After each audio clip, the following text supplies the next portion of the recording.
Okay, today we're going to take a look at a new way of graphing points. But we're going to graph them on what's called the polar plane. Now, like I said, this is a new type that you have not seen before. All of our, algebra lives, we've known graphing on the Cartesian coordinate system, or on what we might call the rectangular plane, right? And, you have an x-axis, that's the horizontal axis, intersecting with a vertical axis at 90 degrees. That's called the y-axis. Where the two intersect is known as the origin, and that is where you start counting out ordered pairs. Ordered pair in the Cartesian coordinate system, you have an x-coordinate, you have a y-coordinate.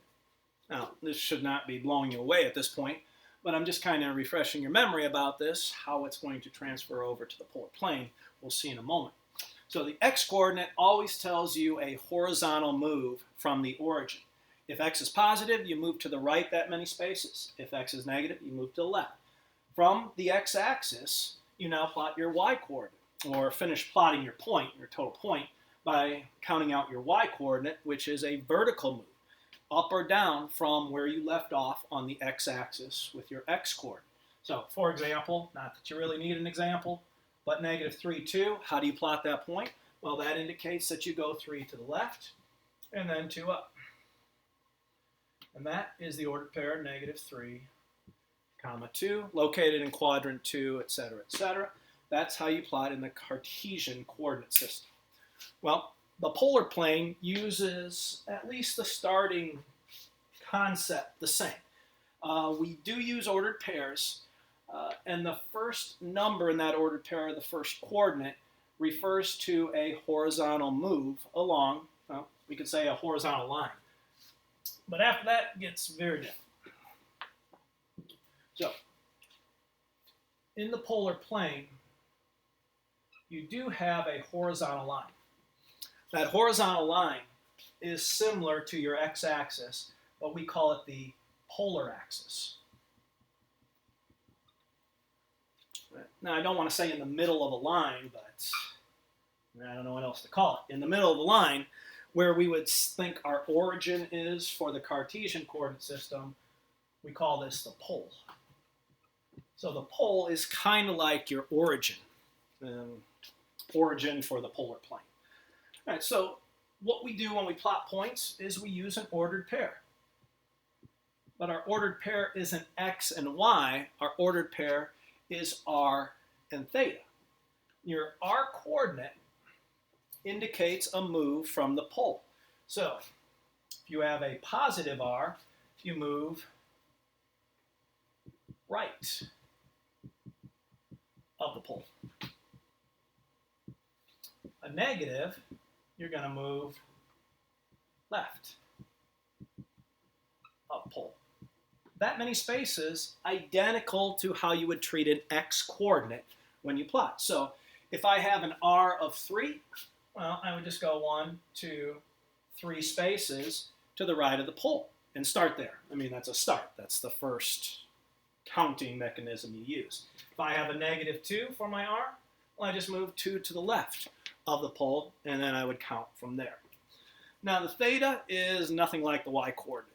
I mean, it is in the sense that it's your second move, but your theta indicates how you're going to go angle-wise, in an angular fashion.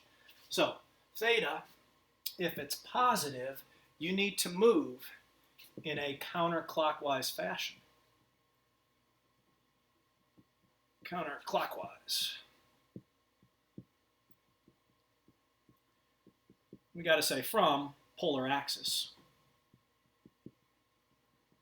Because your first move is the r.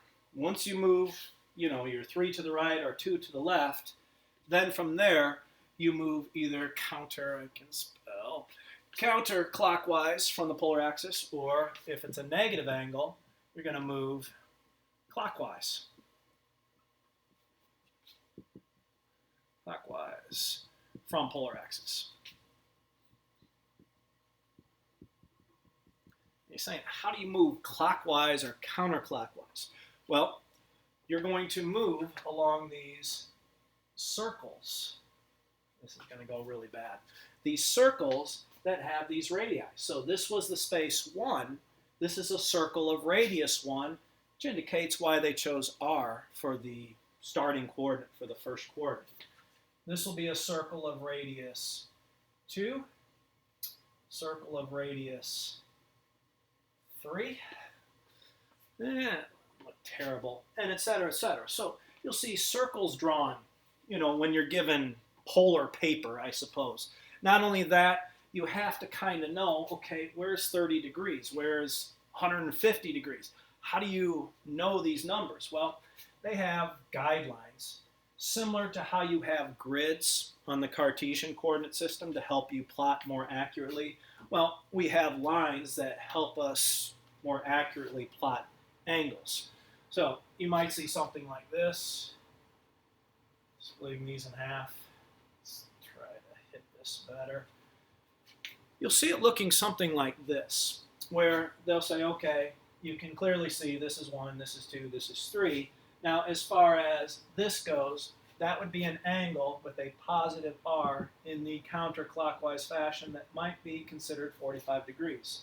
This one, if we keep going in the counterclockwise fashion, would be 90, 135, and you'll see these markings outside there as guides to help you count out your angle.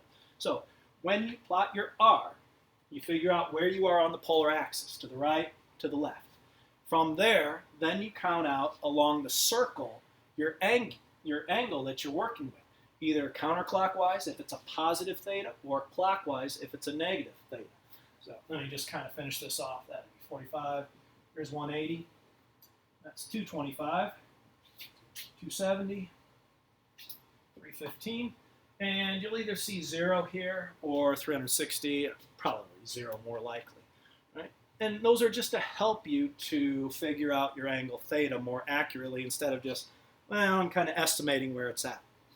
All right, so for example, if I wanted to plot the point, say -3, 90 degrees. Now, this does not have to be in degrees. It could definitely be in radians, in which case it would be nice if they had polar paper in radians, and they do, but some give both degrees and radians just to help. We should be okay with this. So -390, that tells me I need to move 3 to the left of the pole. That puts me right there on the circle of radius 3, absolute value of that. I mean, you can't say a radius of -3, that makes no sense. But it's a circle of radius 3, and then I have to go 90 degrees, since it's positive, in the counterclockwise fashion. Now things get a little confused here. This is the way of the clock. Think how a clock works. This is how the minute hand and the hour hand and the second hand move. That's clockwise. So if I go this way, I would be plotting a negative angle. I have to go counterclockwise, 90, which puts me right there. That would be the point, -390. I went in the counterclockwise fashion. Feels weird going down this way. That feels like a negative angle, but when you're to the left of the pole, it's definitely counterclockwise. It's a positive angle. Right? So let's start there, and then in the next video I'll show you how we plot these points and how we can name other points in the polar graph, or polar plane.